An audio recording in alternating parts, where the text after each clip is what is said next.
We're joined now by former United States Senator, also former mayor of Chattanooga, and a longtime friend of Cleveland, Bob Corker. Bob, how are you? Steve, I'm just great. It's great to talk to you, sir. Well, it's great to talk with you as always. And, I always like to get your take on things, especially when big things are happening in the nation. And I asked you to come on today. Just, Senator, what is your feeling, just the general climate of where we are right now in 2024? Well, look, we've, it's almost become a cliche, but, we're a very polarized country. And, the two sides, the Republican and Democratic side are, it's just a lot of polarity there. And yet it's really interesting. Both parties are so different than they were a decade ago. They're very different themselves, and so you've had a lot of populism that's bled into both parties that have created some similarities, like protectionism on both sides of the aisle, and then the parties themselves have been reshaped. But America's divided right now politically, and it's my hope that. And I tell people this all the time. They say, Corker, what should we do? And I say, well, look, love your family and take care of your neighbors and build a better community and build a company, build a great company. And I think this where we are is going to burn itself out over the next 4 years, and hopefully by 2028, if not before, we can begin to work together again. This is a great, great nation with unbelievable potential. You look at, while inflation has hurt so many families in America, the economic growth here is still incredibly strong, and we got so much going for us. So again, we're not bringing out the best in our country and the people that are represented by elected officials. But I hope that's going to change, and I'm doing the things I can do as one citizen today to try to make things stronger around me. We're joined by Senator Bob Corker. And Senator, you talk about the things that the citizens can do, the individual can do. Is in this era that we're in now, this time in which we live, is the American dream, in your opinion, still attainable? Is it like when you went out and you were when you got started and started a company and that sort of thing? Is that still doable in 2024?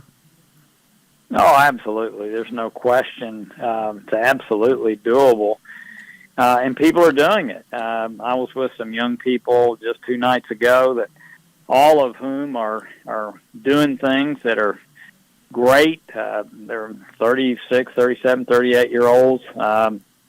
And there's no question. Obviously there's so much rapid change today. I was in a setting within the last week where Sam Altman, who's been doing so much as it relates to artificial intelligence, and I walk away from hearing him talk and ask questions, and Steve, I look at the people around me and I say, I'm so glad I'm old. To deal with what's coming over the next, decade is just going to be surreal. But so there are obviously lots of technology changes that are going to affect us so immensely, more so than ever before over the next period of time.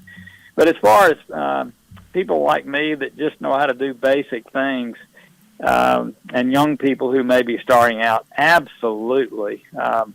Tremendous opportunities in this country, and that's why people from all over the world want to be here.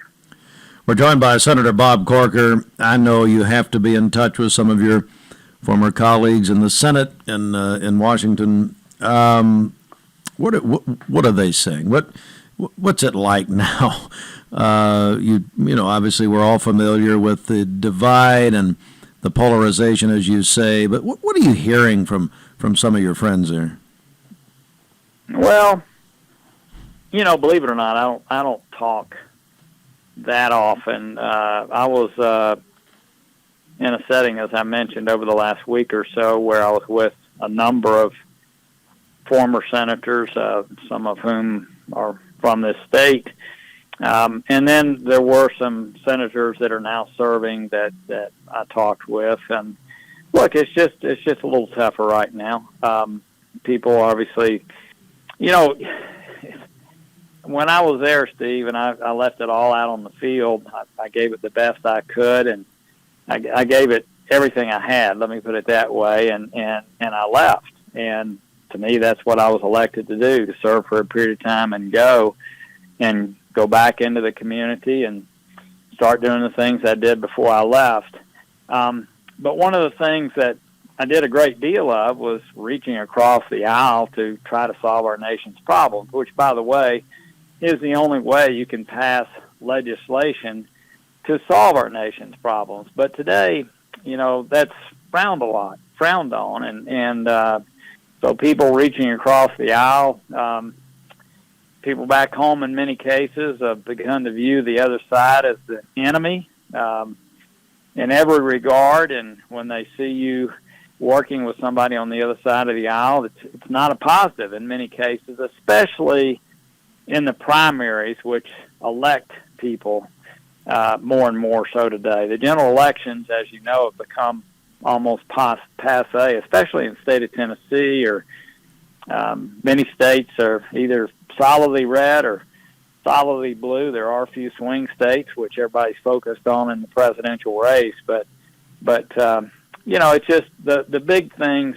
No one, Steve, for instance, talks about our fiscal situation. Neither presidential candidate is even going to bring it up, period, because, again, both parties have changed so much. The Republican Party used to be a party that cared a great deal about spending and about our indebtedness, and I don't think you're going to see either of the two candidates presidentially even bringing that up. So, but to do those and to solve those problems, it takes people on both sides of the aisle burning political capital, and there's just not much focus on that. And candidly, neither side has done a good job of that for a long, long time, for decades.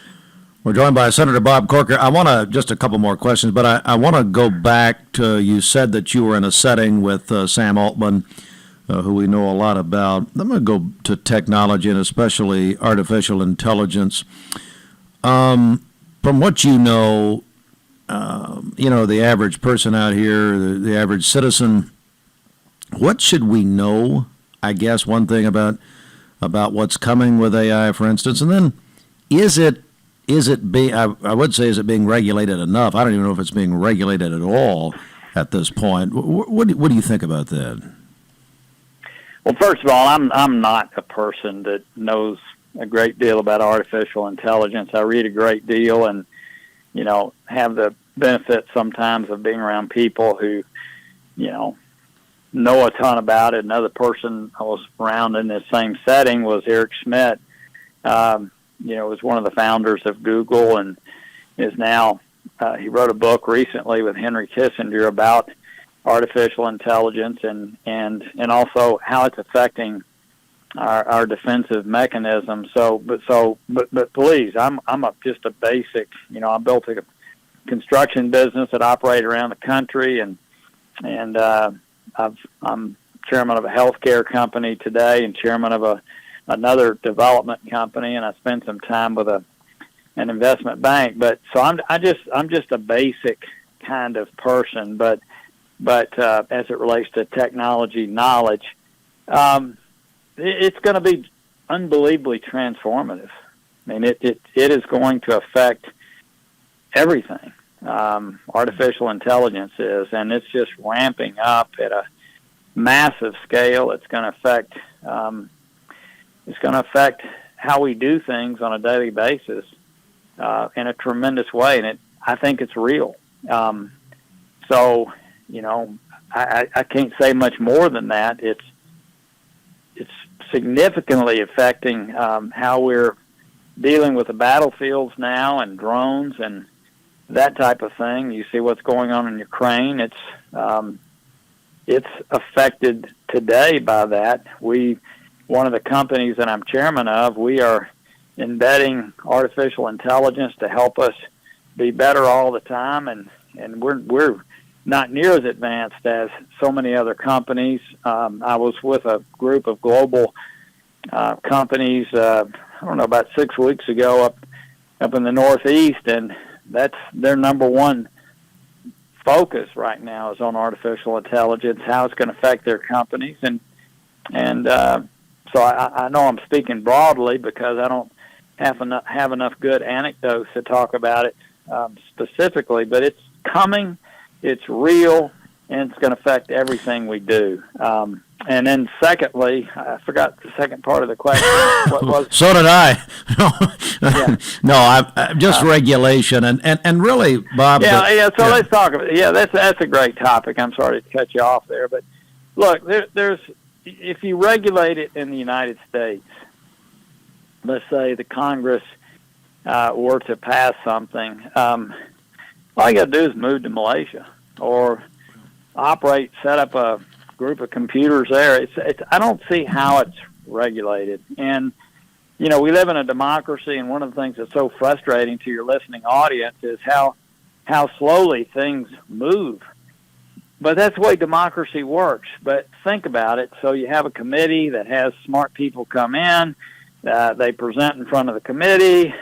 You try to draft legislation. You probably have to have multiple iterations of people coming in to testify and cause senators that are just normal people who happen to be in the Senate, cause them to understand artificial technology and where it's going. By the time you pass a bill, it's already 4 miles beyond the legislation that you pass. So I think it's going to be very difficult to pass legislation in advance of things happening. What you might do is pass legislation or have regulation to deal with things that already are occurring, but it's just, I don't see how you get in front of it. I don't see how you pass legislation that really puts a wall around it when you can easily just go to some other country that has no regulations and be doing the same thing. So We'll see. But I mean, all kinds of things like, you know, just the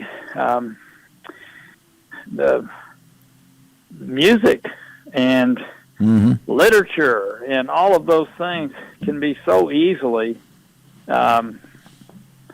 those assets that people have worked hard to obtain, writing a book or writing a song, or the music that's, I'm just using two that are very familiar to people here in Tennessee. It's going to be really, really difficult to there'll be a lot of lawsuits over theft of intellectual property, but all those things are going to be, they're in our front, they're going to be in our windshield, and we're going to be dealing with it, but I don't think it's going to be regulated before things happen. Senator Bob Corker, final question. Just overall, are you optimistic about this nation's future or not? You know, I don't like where our country is politically right now. And I know that people around the world look at us and wonder. I was just in Japan and South Korea, and I was in Hong Kong a few months before that. The number one topic that, Steve, I mean, people, they want to meet with me. They just want to know what in the world is going on in the United States right now. So, look, we're in a place that's not demonstrating the best of us today. But I am. I mean, I meet people I'm with people all the time. I meet people on the streets. I'm in business. I deal with people. I think our country, you look at the rest of the world, they don't compare to the United States of America. They don't compare in opportunity, don't compare in the ability to get things done and the can-do attitude. Do we have things that we have to make much better in our country to continue to be a great nation? And education is certainly one of those. I mean, we've got the challenges we were just talking about in artificial intelligence and other things. we have got to step it up to keep up. There are other countries doing a better job than we are. But do I think we can, and do I think we will? Do I think we'll meet the demands of the future? I do. And yes, I have great hope for our country. And will people in our nation finally demand that our nation's elected officials solve our problems? They will. Right now, the American people are caught up in this thing that I don't want to use the word enjoy, but participating in skins versus shirts, blue versus red, and they like the fight more than the solving of the problems. And it's demonstrated by what you hear the candidates saying, right? They're basically speaking to the fight, aren't they? They're not speaking to the hope and the solving of our nation's problems. That's going to burn itself out, in my opinion. And when people in Bradley County and Hamilton County and people all across our state and other states start demanding that our elected officials stop fighting and start solving, we'll start solving our nation's problems. And like I said, I think that's going to happen in the near term. It's not going to happen for a while, but it's going to happen in the near term, and we'll continue moving ahead as a great nation. Our friend, Senator Bob Corker. Senator, I always enjoy having you on. I really appreciate it. All right, sir. Have a good day. You Thank too. you so much. Thank Yes, you, sir. sir.